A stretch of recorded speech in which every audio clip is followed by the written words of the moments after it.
Next topic देखते हैं students, साम्य स्थिरांक यानी इक्विलिब्रियम कांस्टेंट क्या होता है या साम्य स्थिरांक के लिए कौन सा व्यंजक दिया गया है।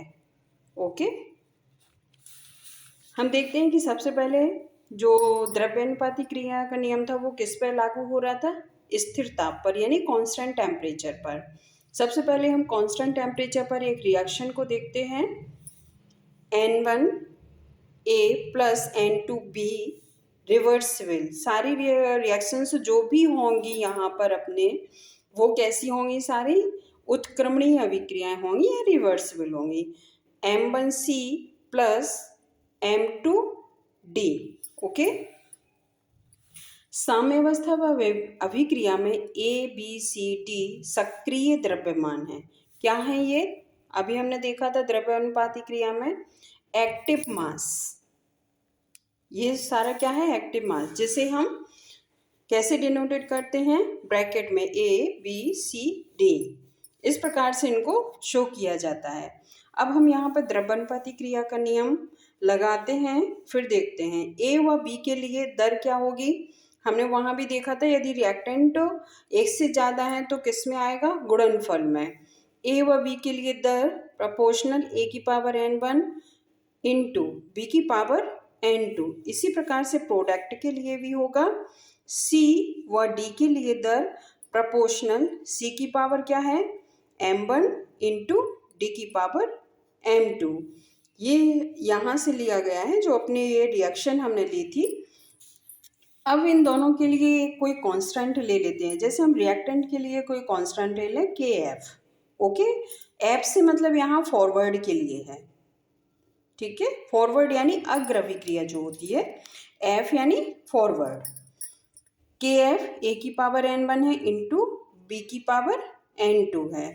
इसी प्रकार से बैकवर्ड अभिक्रिया के लिए लेंगे KB C की पावर M1 इंटू D की पावर M2। हम देखते हैं किसी रिवर्सिबल अभिक्रिया में अग्र अभिक्रिया का वेग बराबर क्या होता है, प्रति अभिक्रिया का वेग, यानी फॉरवर्ड रिएक्शन बराबर किसके होती है, बैकवर्ड रिएक्शन के। तो हम दोनों, यदि ये दोनों जो समीकरण है फर्स्ट एंड सेकंड, इन दोनों को यदि लिखें तो कैसे लिखेंगे, KF अपॉन KB। KF क्या है अपना, A की पावर N1 इंटू B की पावर N2, और KB क्या है अपना, C की पावर M1 इंटू D की पावर M2। हम यदि KF और KB को एक कांस्टेंट के रूप में ले लें, दोनों क्या हो जाए, अनुपात के रूप में हो जाए।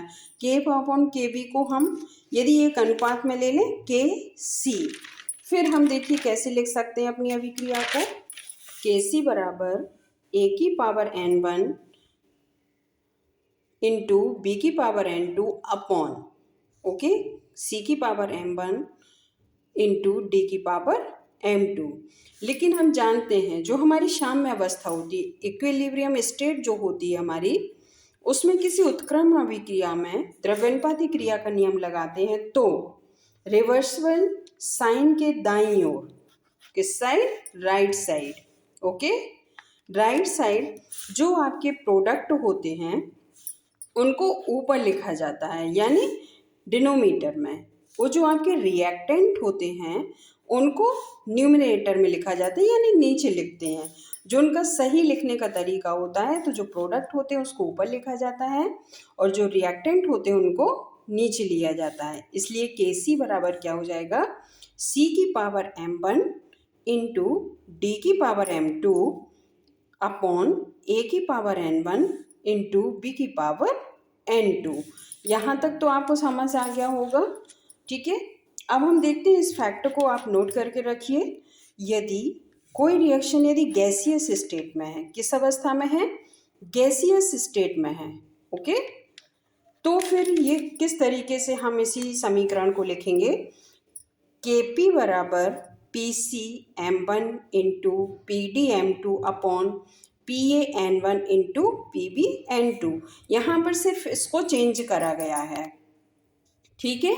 P यानी यहाँ पर प्रेशर से मतलब यानी दाब, P किसको डिनोट कर रहा है, दाब को डिनोट कर रहा है।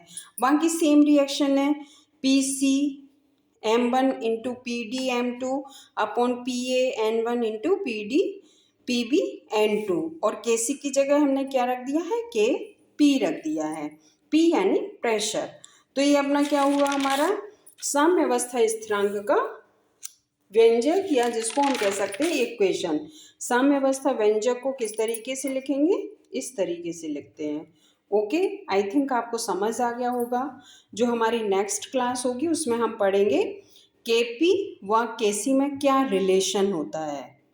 ठीक है, ओके।